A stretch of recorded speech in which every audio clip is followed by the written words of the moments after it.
বিচার চাই, ব্যক্তি নয় দলীয় অপরাধেরও। আজ আমরা এক ভয়াবহ বাস্তবতার মুখোমুখি দাঁড়িয়ে আছি। আমাদের জাতির বুকের ওপর বারবার চালানো হয়েছে গুলির বৃষ্টি, রক্তের স্রোত বইয়ে দেওয়া হয়েছে। আর এই সবের পেছনে যদি কারোর নাম উঠে আসে, বারবার উঠে আসে শেখ হাসিনার নাম। কিন্তু প্রশ্ন হলো, তিনি কি একাই এই নির্মমতার স্থপতি?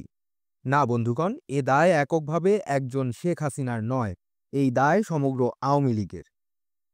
কারণ প্রতিটি হত্যার সময়, প্রতিটি গুম খুনের মুহূর্তে দলের নেতাকর্মীরা শুধু চুপ ছিল না, বরং সরাসরি অংশ নিয়েছে।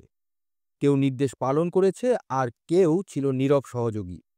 ২০১৩ থেকে ২০১৫ বা ২০১৮ সালের নির্বাচন পূর্ব এবং পরবর্তী সহিংসতা, কিংবা সর্বশেষ ২০২৪ সালের একতরফা নির্বাচনের আগেও র‍্যাব, পুলিশের গুলি, বিরোধী দলের নেতাকর্মীদের খুন, সাংবাদিকদের হয়রানি, এগুলোর দায় কোনো একক ব্যক্তির হতে পারে না।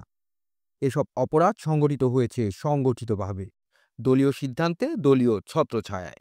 তাই আজ প্রশ্ন উঠে এসেছে, কেবল শেখ হাসিনার বিচার নয়, আওয়ামী লীগ নামক রাজনৈতিক সত্তাটিকেও জবাবদিহির আওতায় আনতে হবে। যেমনভাবে ইতিহাসে জার্মানির নাৎসি পার্টিকে, যুগোস্লাভিয়ার যুদ্ধ অপরাধীদের বা রুয়ান্ডার গণহত্যাকারী মিলিশিয়াদের দলগতভাবে কাঠগড়ায় দাঁড় করানো হয়েছে, তেমনি আজ বাংলাদেশের জনগণও প্রশ্ন তোলে, গণতন্ত্রের নামে যারা রক্ত ঝরিয়েছে তাদের বিচার হবে কবে? আজ সময় এসেছে দলীয় অপরাধের দায় দলকে নিতে বাধ্য করার।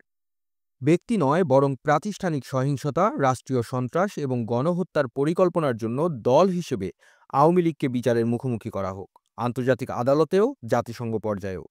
আমরা ন্যায় বিচার চাই, প্রতিশোধ নয়, কিন্তু সে বিচার যেন পূর্ণাঙ্গ হয়, অর্ধসত্যের আশ্রয় না নেয়।